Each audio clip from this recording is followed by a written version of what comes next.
Programming on Colorado Public Television is made possible through the generous support of Political science, more than any other discipline in a university, looks at not only the history of mankind, but the sense of how mankind relates to each other. How to create human beings such that they're excellent citizens. Our mission in the political science department is to understand the political world and to equip our students and the community with the skills for a lifetime of inquiry and engagement. Colorado Public Television is funded in part by the Gill Foundation's Gay and Lesbian Fund for Colorado, a proud supporter of Colorado nonprofits that provide programs to our community in arts, culture, education, and civic engagement. Trinity University in San Antonio, Texas has a history of excellence. Qualifying for the National Debate Tournament 10 consecutive years is no easy task. Ranking number 1 in the West in U.S. News and World Report for 23 consecutive years is just as competitive. Our commitment to a challenging and supportive academic environment has always been our focus. So, whether you prefer to deliver a speech or build an autonomous robot, Trinity University and its nationally recognized debate program become part of an experience that will drive you to be your best. Discover, grow, become. Support for Colorado Public Television proudly comes from Oster Jewelers, a nationally recognized family-owned fine jeweler. Celebrate the milestones in your life with luxury watches, designer jewelry, and hand-selected diamonds to mark every occasion.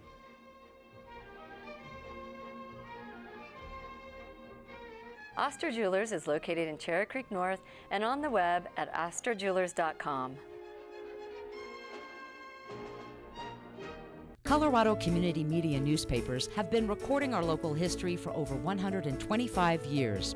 Today, we serve over 20 communities in the Front Range and Pikes Peak regions with our weekly newspapers and websites full of your city's news, sports, business, and events.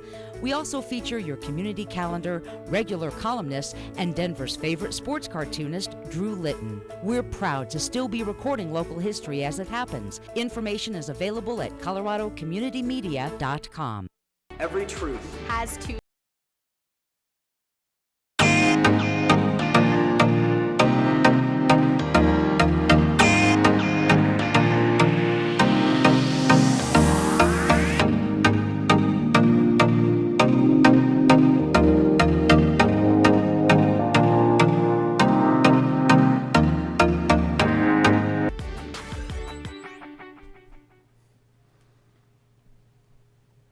Welcome, everybody, to Both Sides of the Story. I'm your host, Alan Janae from CBS 4. Thanks for joining us. Hey, if you were asked to present and defend your position on a key ballot issue on primetime television, would you accept the challenge? Well, now imagine that once you presented and defended one side of the issue, you were asked to do the exact same thing for the opposing point of view, all in the same hour. Finally, imagine doing this as a high school student. Both Sides of the Story is a new debate series featuring Colorado high school speech team members debating both sides of a major 2014 ballot proposal. Now, our students have not been coached by any campaign. They've created their own pro and con cases themselves. Tonight's program features students from Denver East High School's forensics team, a team that captured the state championships in 4 out of 10 events last season, sent 14 students to the national championship tournament, and won a School of Excellence award at the national tournament. Let's meet our participants. First, Dylan Salzman. Dylan is also a senior at East, and he is the captain of the debate team. Dylan is also the lead commentator for the school's sports broadcasting website and serves as its ultimate Frisbee captain. Next, Michael Jones. He's a senior at East and is the captain of the speech team. Speech is his life, but when he's not doing that, he's the choir director at his church. We also have a special panel of experts who will offer their analysis of the debate today. They are Dominic Dezzutti, host of Colorado Decides, the election debate series produced in conjunction with CBS 4. Next to him is Susan McHugh, the debate coach of the Denver East forensics team. And finally, Matt Murphy, the head coach of the Denver East forensics team. Before we get started with the first debate, let's learn a little bit more about the students who will be debating tonight. The first student that you're going to see working in the program is Michael Jones, and Michael Jones is our head speech captain. He brings so much emotion to all of his performances. You can tell when you talk to Michael, it doesn't matter if he's talking about what he had for lunch or he is talking about a world issue. He believes that change can happen, and he believes that he can be an instrument of change. Michael is a ridiculously amazing performer. As a sophomore, he took 10th in the nation in duo interpretation and he took 2nd at the Tournament of Champions. For starters, I'm the head captain. I could say that as my legit role. I'm usually the loud and fun one too, so it's a mixture of different things. My dream job right now is like a toss between 2 different things, acting and getting into politics, the government. Right now, I would say I'm more on the acting side just because of speech, because speech is acting.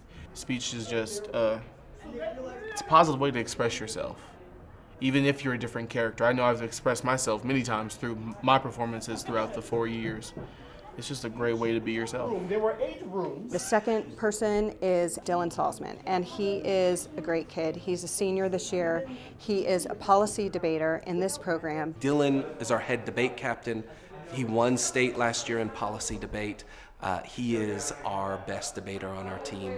He is aggressive and smart and capable and super, super talented. He's also someone that the kids look up to, they have fun with. He is the ultimate academic and professional. Monday, after we destroyed someday I'd like to go into public service or government of some sort, and I think policy making and critical thinking about issues and issues that are happening in the real world like we do in debate can help me get there, just through knowing about things, being an educated citizen.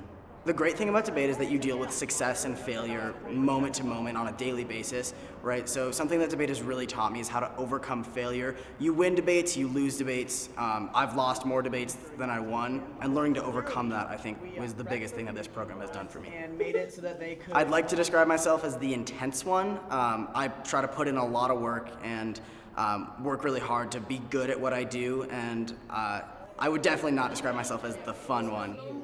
These kids are 10 times smarter than me, like outrageously smart. And sometimes when I'm talking to them, I'm like, how do you know this stuff, right? Like, you read more than I read. And it is 100% true. And to see how genius they truly are and to see how they care so deeply about this activity is really exciting.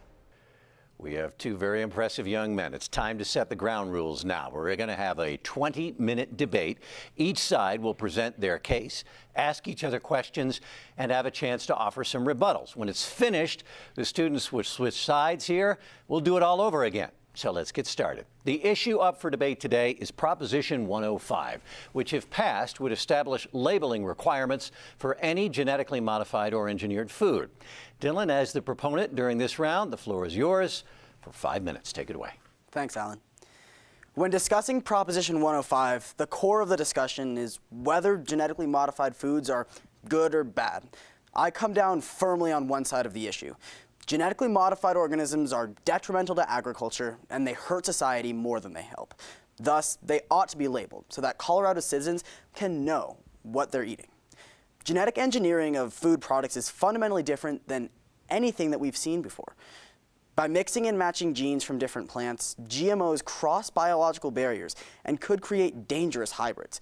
Not enough research has been done on the impact of mixing and matching different genes. There's no way to tell what the result might be. As American Public Radio points out, there are too few independent, non-industry studies of the health effects of genetically modified foods to have confidence in their safety.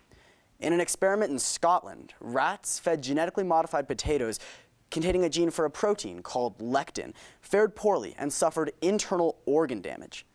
Unsafe practices like this could make GMOs a hazard to society. But aside from general public health, there's another hazard: allergens in genetically modified foods. Say a peanut gene might make a corn plant more productive or have a longer shelf life. Scientists might mix the peanut gene into the corn plant and see no negative side effects. until a consumer goes and buys an ear of corn, takes it home, and eats it, and suffers a dangerous allergic reaction due to the peanut gene. Meshing of biological organisms could lead to changes in allergens that people are unprepared for, that could have serious negative effects to the health of Colorado's citizens. A growing concern is sustainability of agriculture and the use of pesticides that damage the environment. As the American Radio Association went on to argue, more research is needed on the potential of genetically modified crops to transfer their genes to other crops or wild relatives. Transfer of pesticide-resistant genes to related weeds may produce superweeds, those immune to commonly used control methods. This is clearly a worst-case scenario. If GMOs lead to the development of superweeds, stronger, more dangerous pesticides would be used by farmers in order to protect their crops. Now, some may argue that GMOs can help alleviate hunger and aid third world poverty, but just distributing robust plants will not solve the real problem. The causes of hunger are poverty, inequality, and lack of access to food and land. The American Radio Association continued by saying that most genetically modified crops available so far do not address the needs of food production in developing countries. Adoption of genetically modified crops by farmers in the developing world will actually increase hunger by making poor farmers reliant on the few multinational corporations that control the market for those seeds. See, the only people that benefit from the spread of GMOs are the companies that develop the GMOs themselves. Farmers pay a premium called a technology fee when purchasing genetically modified seeds, improving the finances of the companies, but not necessarily of the farmers, because the farmers are paying the companies to use their technology. So, when evaluating whether you'll vote yes or no on Proposition 105, take into consideration exactly what is being labeled. Clearly, a harmful product that will continue to hurt citizens in Colorado and everywhere. GMOs ought to be labeled. We have a right to know what we're eating. Okay, Dylan, thank you very much. Michael, you now have 2 minutes for any questions and cross-examination. Dylan, you mentioned in your case that GMOs have been harmful to rats. Do you have any evidence of GMOs being harmful to humans? Sure. So in my case, I talked about a study done in Scotland, and that study in Scotland found that rats fed a specific protein called lectin that came from a genetically modified food actually developed organ failure. So we have no reason to believe that this could be the same in humans, but we have no reason to believe that it wouldn't either. Additionally, the allergens argument that I made in my speech should be taken into account. If people were to consume a food that contained an allergen that they were not aware of, it could lead to detrimental effects in health. You say that labeling GMOs is best to increase knowledge about what we're eating. Aren't there a lot of exceptions to this particular proposal? Yeah, you're actually right about that. Proposition 105 makes a couple of exceptions for specific food groups, notably meats, dairies, and also foods served in restaurants. However, that's not a reason why we shouldn't label our foods. Specifically, fruits and vegetables and products like that that are sold in supermarkets every day ought to be labeled so that people will know exactly what they're eating. GMOs aren't exactly new. The first FDA-approved genetically modified food hit the shelves in 1994. Why all of a sudden is there this sudden push of labeling of these foods? You know, Michael, I'm not sure why exactly now is key, but there still is a reason to push ahead with labeling of genetically modified foods. People should know what they're eating, and now is as good a time as any to start that process. The European Union passed a similar measure in 1997. What has the impact been over there? So in the European Union, in the 14 years since the bill has been implemented, consumption of genetically modified foods has actually not gone down, which shows that it won't hurt the revenue sources for these agricultural companies. But additionally, food prices haven't gone up. So while there's been no negative impact, people have known what they're eating and continued to consume genetically modified foods. Very good, gentlemen. Michael, now the floor is yours for 5 minutes. Have at it. Any discussion of Proposition 105, which mandates the labeling of genetically modified foods, requires a discussion of genetically modified foods, or GMOs, themselves. So, a fitting starting point is debating the merits of genetically modified foods. I believe that this discussion will show that GMOs are in fact harmless, and thus labeling is unwarranted. First, genetically modified foods is nothing new. People have manipulated the foods that they eat for ages, including fermenting foods and cooking them as well. Genetic engineering is just the latest in this form of food selection, and nothing more to be scared of than cooking a vegetable. Just like genetically modified foods are not a new concept, there's also no inherent difference between genetically modified plants or non-genetically modified plants. All living things contain DNA, and all that genetically modified food means is taking a piece of DNA from one plant and moving it to another. Scientists are not introducing a new foreign substance. The new DNA just prompts the plant to develop slightly differently. Companies also have to get their genetic modifications approved by the Food and Drug Administration, also before they sell them to the public, which is just another safeguard against irresponsible development of GMOs. Never has a single person died or gotten sick from consuming genetically modified foods. The impacts of GMOs will actually be beneficial for the global environment. Today's agricultural practices are dangerous and unsafe for the environment because of pesticides. Genetically engineered crops will actually reduce the environmental damage. Companies can engineer their crops to be resistant to insects, which means that they don't have to spray as many pesticides into the environment. GMOs can also make farming practices more sustainable by making crops use less water and fertilizer in the long run. One of the biggest reasons why GMOs would be globally beneficial is their ability to help alleviate hunger. Genetically modified plants can help even the smallest, most basic farmers produce bigger, more reliable crops that will be less likely to be devastated by drought or blights of insects. This could be the only way to ensure food production keeps up with the rapidly increasing population, which many experts believe could double by 2050. Finally, the biggest advantage to GMOs is that people at all ends of the supply chain benefit. Farmers benefit because their crops are more sustainable and hardy. Consumers benefit because the food tastes better, and prices go down because the food supply is less likely to get disrupted. CEOs benefit because their companies do better globally in the market. It's a win-win-win for American agriculture. Since GMOs are not a threat to public health and are beneficial to the global environment and economy, there's no reason why they should be labeled. Labels might only scare people away from buying genetically modified foods, which could hurt the industry in the long run.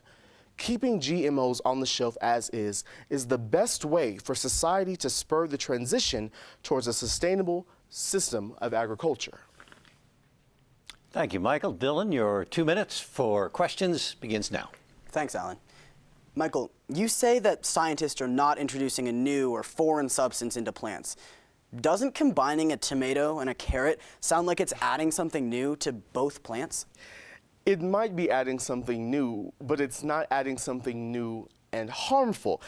See, there's nothing dangerous about a tomato and a carrot, or a tomato-carrot. In fact, I personally am a huge fan of V8, which is a combination of carrot and tomatoes and about 6 other vegetables.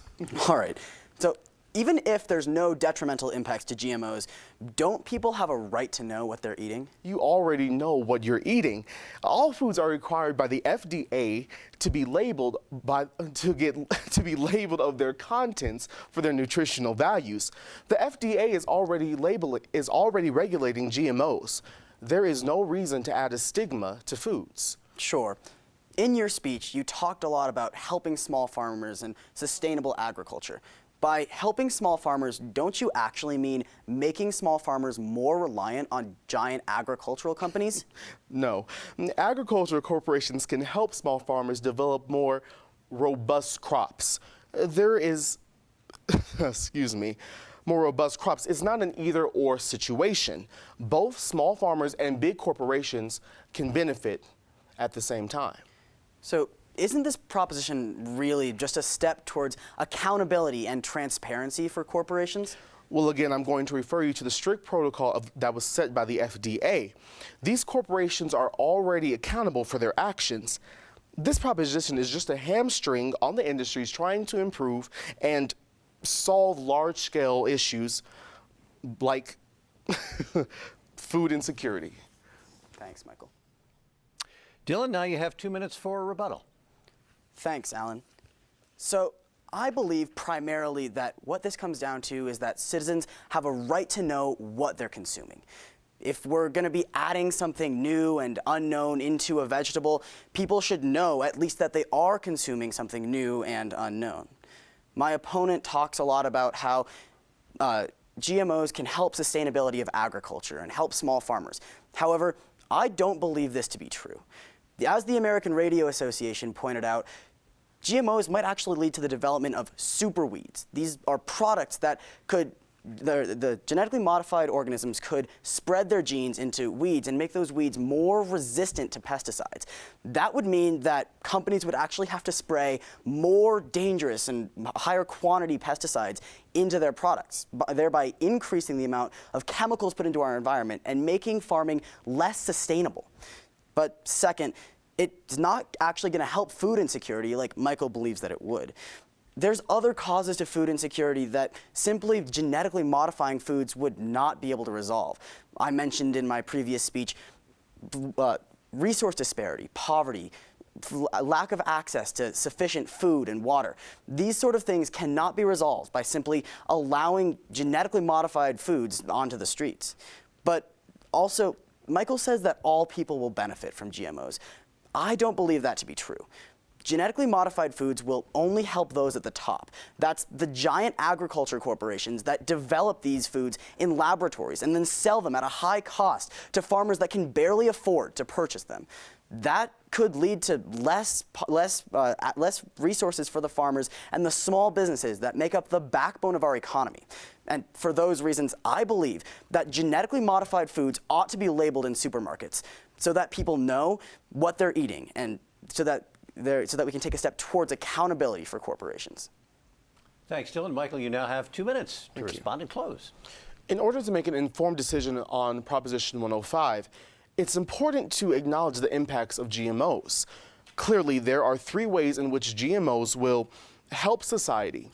First, genetically modified foods are not harmful to people. I asked my opponent in cross-examination if humans had ever been harmed by GMOs, and he was unable to give me any sort of adequate response. There's no reason to be afraid of something that clearly cannot harm us. Second, it's important to evaluate the regulations that are already in place.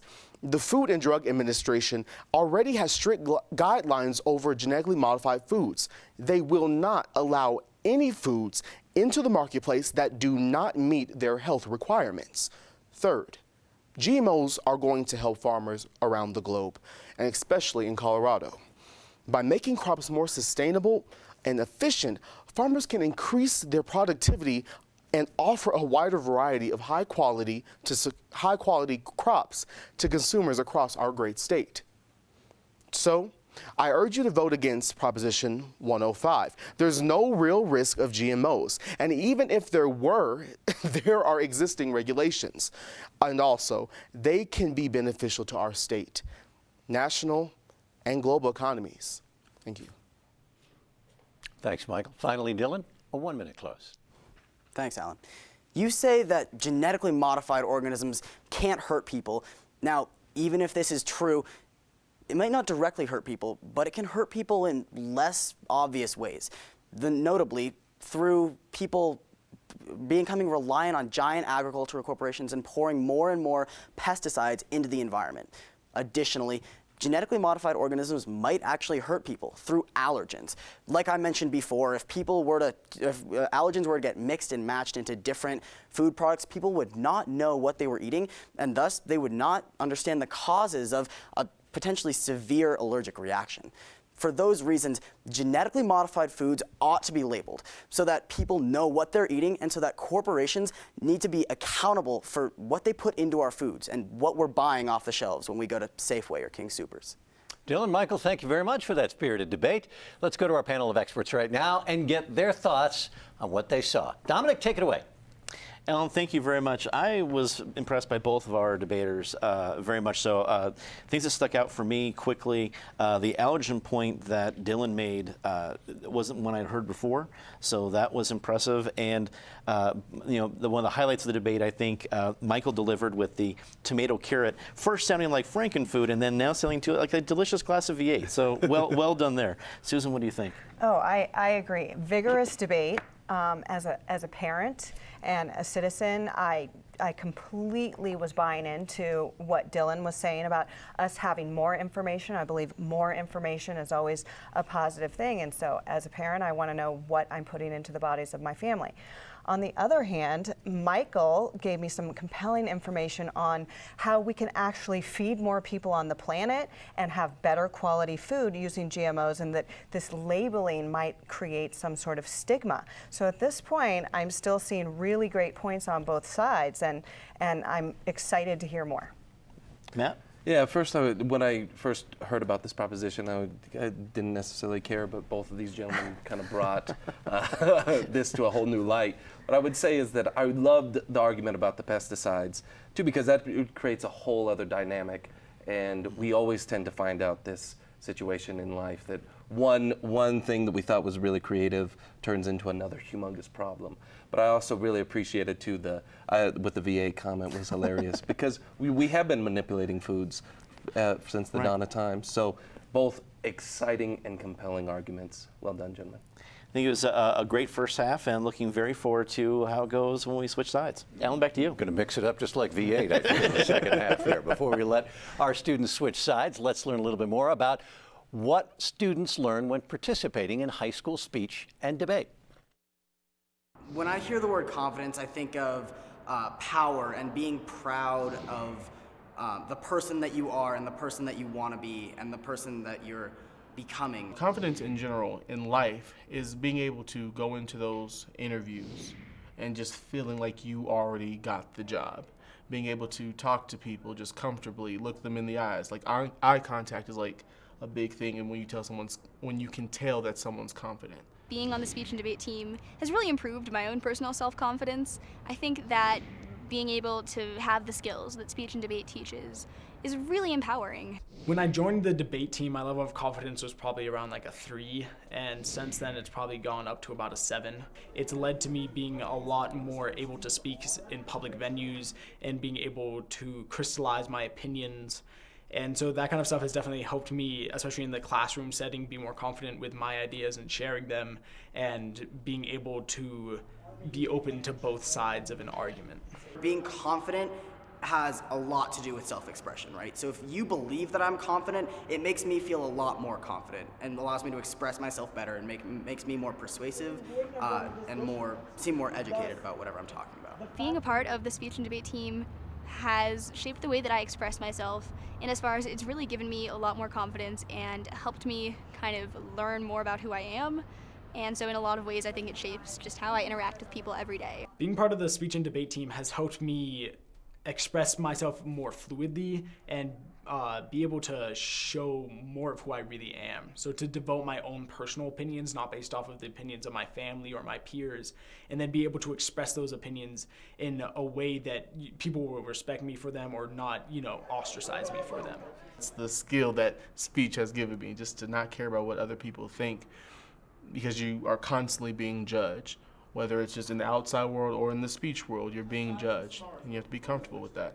This is watching kids from freshman year to senior year really grow as people and who they are, and they really get to select what they want to spend their time doing, and they become passionate. They become passionate, engaged citizens. If you spend time in this program, you will have more faith in the future than you ever would have had.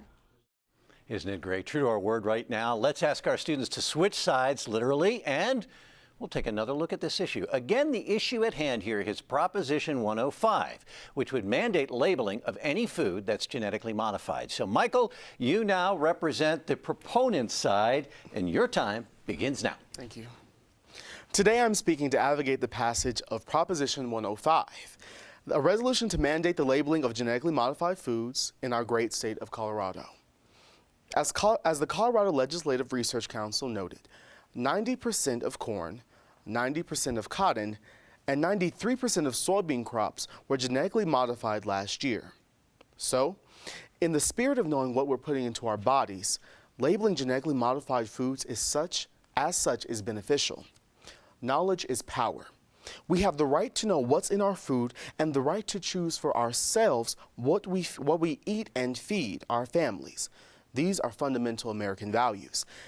The issue is not whether genetically modified food is good or bad.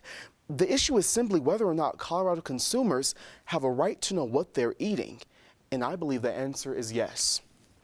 However, it's true that in some cases, GMOs can be dangerous, specifically for people with dangerous allergies. When genetically modifying food, you might move an allergen from a peanut plant, which allergic people know to avoid, into other foods that presume to be safe. These people could have a potentially life-threatening allergic reaction and not know what the cause was. Many opponents of the plan argue that mandatory genetic food labeling would increase the price of food and make it more difficult for Colorado citizens to afford the food that they need. However, history has proven this to be false. The European Union passed a mandatory labeling law in 1997, the year that me and Dylan were born. Since that time, Europe has shown no increase in food prices. According to David Byrne, former European Commissioner for Health and Consumer Protection of the European Parliament, GMO labeling in Europe did not result in increased cost, despite the horrifying prediction of some interest. Oran Stevens, president of Nature's Path organization, added that companies are constantly changing their labels on food any ways to account for calories and slight changes to products. Simply adding a line mentioning that the food was genetically modified would certainly not drive the cost of food up to the point that it would inhibit Coloradans from being able to eat. Finally, it's important to acknowledge the research bias on the issue of GMO labeling. As Governing Magazine reported on September 12th of this year, the research that does exist is tainted with industry money, and there's not enough independent scholarship. Colorado Public Radio went on to report from the last week of August to September 10th, the No on 105 coalition raised $1.4 million. Those in favor of the law raised $22,000. Such a stark disparity reflects the industry influence in research surrounding the issue. If Proposition 105 were to pass, many big agricultural corporations may come under sudden scrutiny for how much their product is genetically modified. As a result, these corporations are willing to pay big bucks to defeat labeling, including funding research with a pro-GMO slant. We've seen this before. For years, the tobacco industry swore that there was no danger to cigarettes, and the government responded by not taking action against harmful cigarettes. Now we know better. Let's not make the same mistake that we did 50 years ago with the tobacco industry. Vote yes on Proposition 105 and take a stance in favor of accountability for corporations.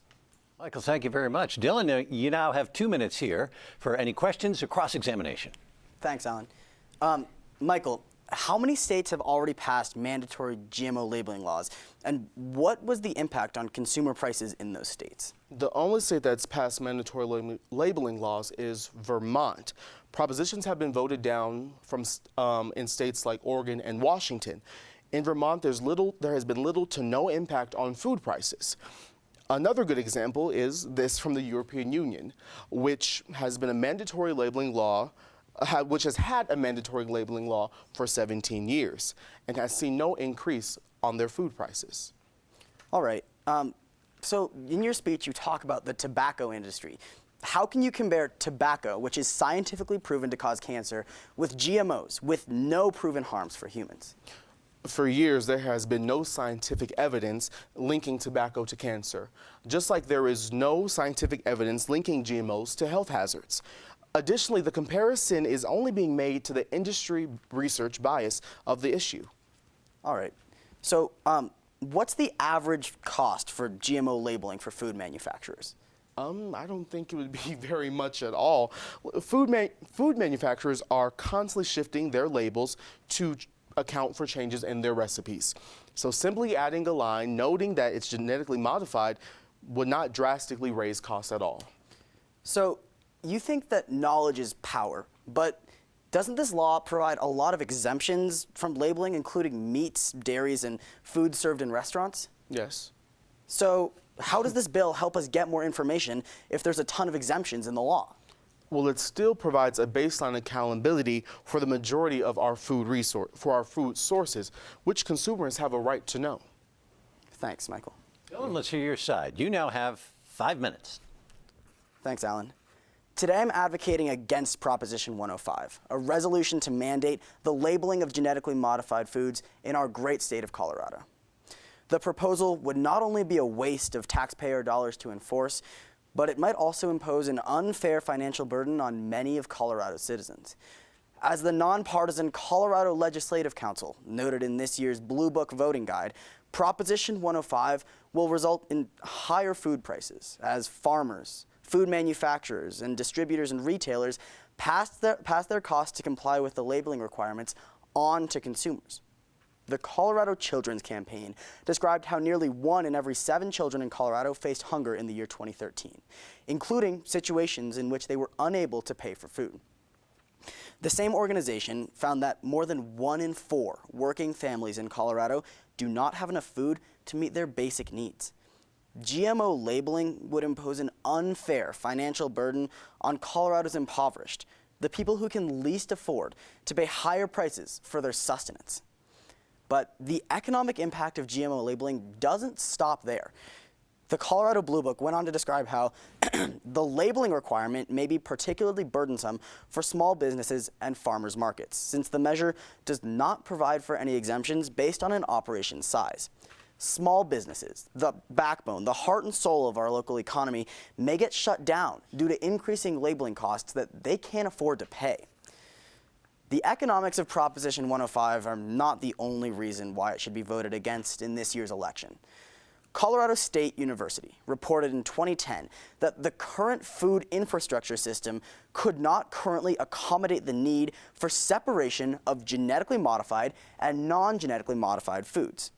See, passage of this proposal would not just require sticking an extra label on cans of genetically modified beans. It would require companies to construct new silos and new infrastructure to separate 2 distinct types of product. Many proponents of Proposition 105 argue that knowledge is power and that Colorado consumers have a right to know if the food they're eating is genetically modified or if it's not. However, this proposed law would not even accomplish that goal. The measure includes a bunch of exemptions, which we've talked about in cross-examination, foods that would not have to be labeled as genetically modified. These exemptions include food served in restaurants and meat and dairy products. These exempted foods will appear to consumers as though they were not produced with genetic engineering, which could mislead consumers rather than inform them. Furthermore, there are no health risks to genetically modified foods. In order for a food to be sold in the market, it has to be approved by the Food and Drug Administration, a process that screens out any foods that could be potential health hazards. In fact, among others, the American Medical Association and the World Health Organization agree that genetically modified organisms do not provide a public health risk, so labeling the foods as such would have little impact on public welfare. Finally, even if the proponents of labeling are correct about the benefits of labeling, there's an easier, more efficient way to do it that wouldn't increase consumer prices. Simply placing a scannable barcode on food labels that could be read by a smartphone or a scanner provided in grocery stores that would provide all sorts of information about the product. This would inform people about whether or not their food was genetically modified and avoid all of the disadvantages of labeling. So, when Election Day rolls around, I urge you all to vote no on Proposition 105, a dangerous policy that could increase food prices and have a negligible positive impact on Colorado's community. Dylan, thanks very much. Michael, your 2 minutes for questions begins now. Thank you. Dylan, what proof do you have that labeling would result in increased food prices? Doesn't history prove that mandatory labeling does not increase food prices? So the only historical example of that is the European Union, which is such an enormous area that it's logical that it wouldn't have resulted in increased food prices since there's so many alternate sources of food production. However, in small local communities like in Colorado, it's very possible that increasing the cost and burden on smaller producers would make them drive up their prices, which could, in turn, lead to higher prices in the supermarket as well. Right. How do labeling requirements lead to a need for separating manufacturing facilities? I'm really glad you brought that up, actually. A lot of manufacturers today actually only have one sort of silo or whatever to contain one type of product, or all their products, be it genetically modified or non-genetically modified. This proposition would require them to separate it so that there was no mixing and matching. That would mean that they would have to construct new infrastructure, which is something that they are simply not equipped to do at this time.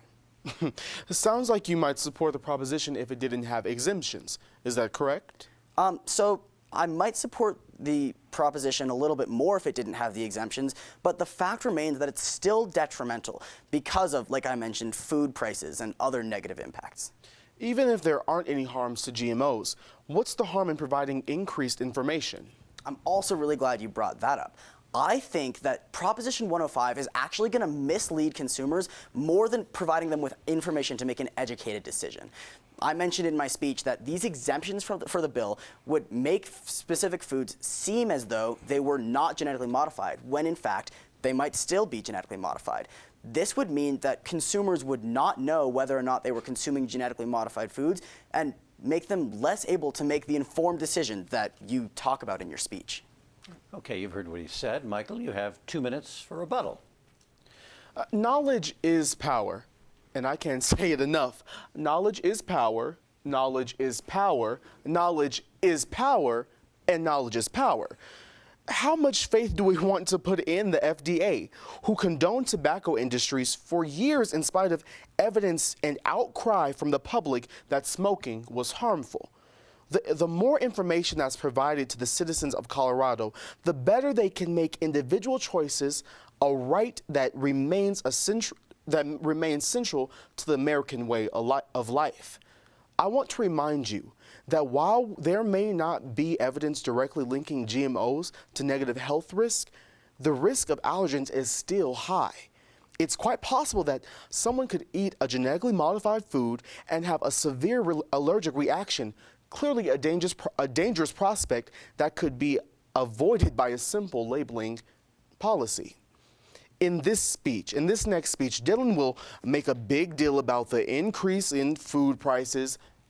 Don't buy it. History has proven that there's no increase in food prices from labeling laws. Simply changing letters on a package does not increase food prices to the degree that Colorado's poor will suddenly stop being able to eat. So, in conclusion, knowledge is power. We should always have the ability to make informed decisions for ourselves. Labeling is a small, harmless step towards awareness and education about what we put into our bodies and how companies choose to conduct their businesses. Thank you, Michael. Dylan, you have 2 minutes to respond and close. When Michael said in his speech that I was going to make a big deal about food prices, he was right, because it is a big deal. In fact, in Colorado, food prices would increase because of the impact that it would have on producers and manufacturers to constantly be changing labels and constructing new types of infrastructure.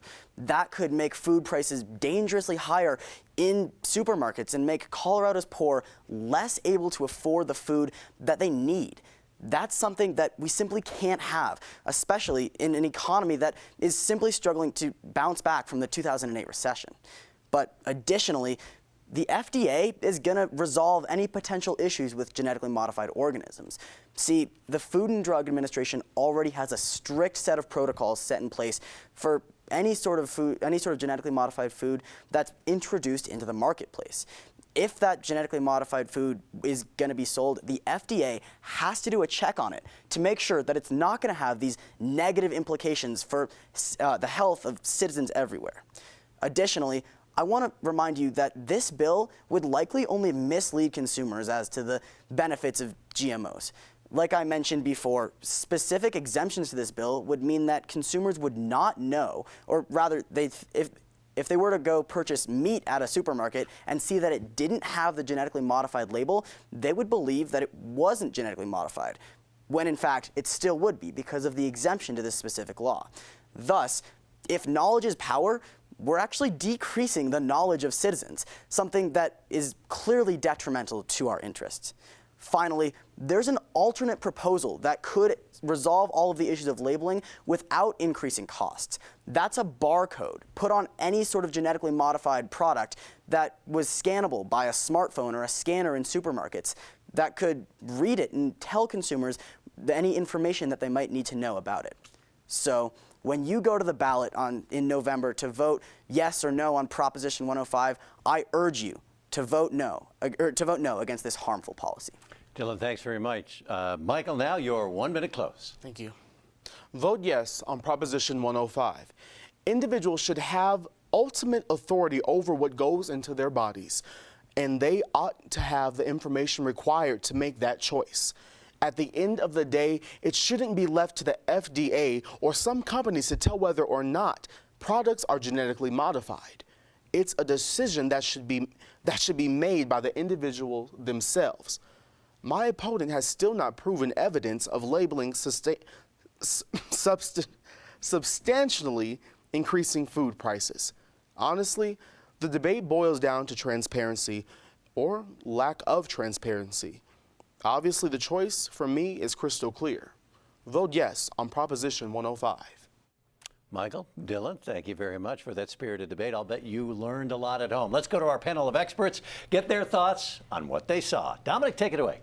Thank you, Alan. Another great debate. Both of our gentlemen here did a great job. Things that stuck out for me, apparently knowledge is power. Yeah. That part certainly stuck out. Also, I think the point that Michael made about the tobacco industry, I think made people think, oh, wait a second, things haven't always been as they should be. But Dylan brought up some great points, a point I had not heard before about the different equipment that people storing foodstuffs would need. If you did want to bring two things to market, one being non-GMO, one being GMO, that is extra equipment, which I had not considered before. So great points made all around. Susan, what do you think? I agree. A lot of new information. I was really surprised when Michael told me that 90% of the corn that we consume is actually genetically modified. And so it was shocking, but also made me wonder maybe we don't need labeling because we should just assume everything has GMOs. And I agree that knowledge is power in that case as a consumer of the food groups. On the other hand, I like that Dylan actually urged us to vote no based on the fact that this bill or this proposition isn't going to provide us with the knowledge that Michael urges us to get because of all of the exemptions in this particular proposition. So that made me think that even if I do want more knowledge, I might not get it if I vote yes. So there's a lot of, gentlemen, food for thought here. There's a lot of food for thought. Yeah, I think what I was really taken by was the amount of money that has been in comparison. I think that was kind of a shock for me because I was not anticipating that much money would go towards GMO labeling and all of this other stuff. So that was a very profound sort of experience for me. And I also really appreciated the fact that, yes, the knowledge is power is key. And I love that what Dylan took, which I totally, the minute I heard Michael say knowledge is power, I'm like, yes, that's exactly the way I believe.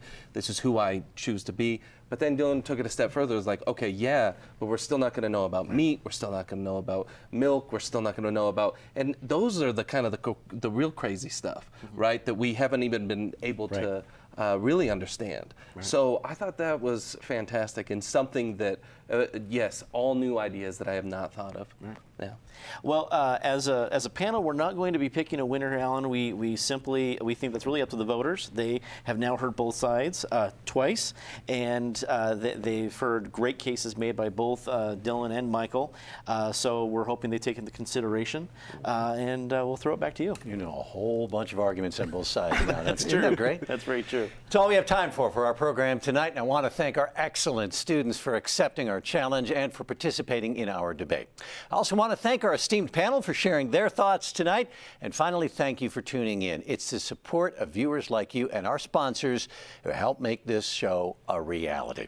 This is the first of 2 episodes of Both Sides of the Story. Be sure to tune in next Wednesday night at 7 o'clock when 2 new students take on Amendment 68, which would expand horse track gaming. If you'd like more information about Denver East High School's speech and debate program, please visit their website at deftangels.org.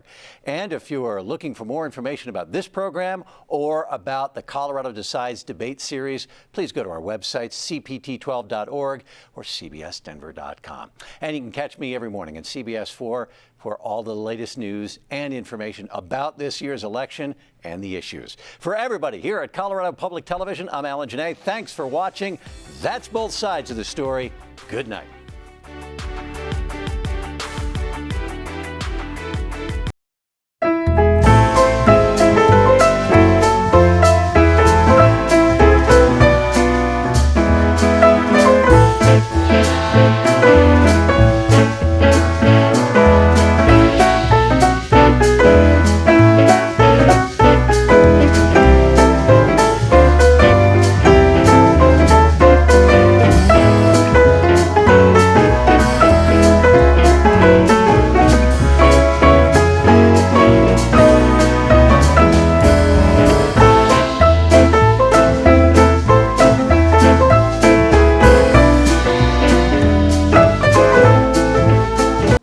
The sense of how mankind relates to each other.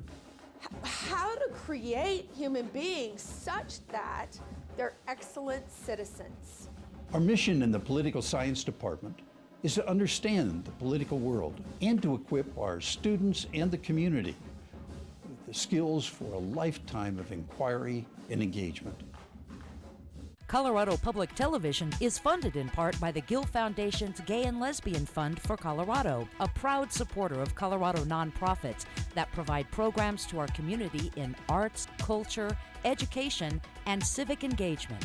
Trinity University in San Antonio, Texas has a history of excellence. Qualifying for the National Debate Tournament 10 consecutive years is no easy task. Ranking number 1 in the West in U.S. News and World Report for 23 consecutive years is just as competitive.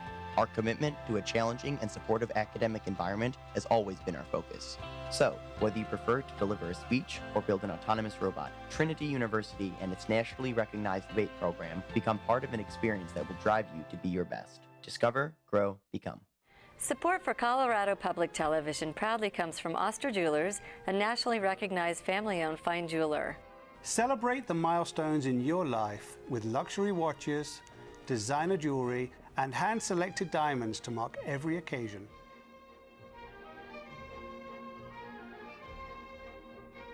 Oster Jewelers is located in Cherry Creek North and on the web at osterjewelers.com. Colorado community media newspapers have been recording our local history for over 125 years. Today, we serve over 20 communities in the Front Range and Pikes Peak regions with our weekly newspapers and websites full of your city's news, sports, business, and events. We also feature your community calendar, regular columnists, and Denver's favorite sports cartoonist, Drew Litton. We're proud to still be recording local history as it happens. Information is available at coloradocommunitymedia.com.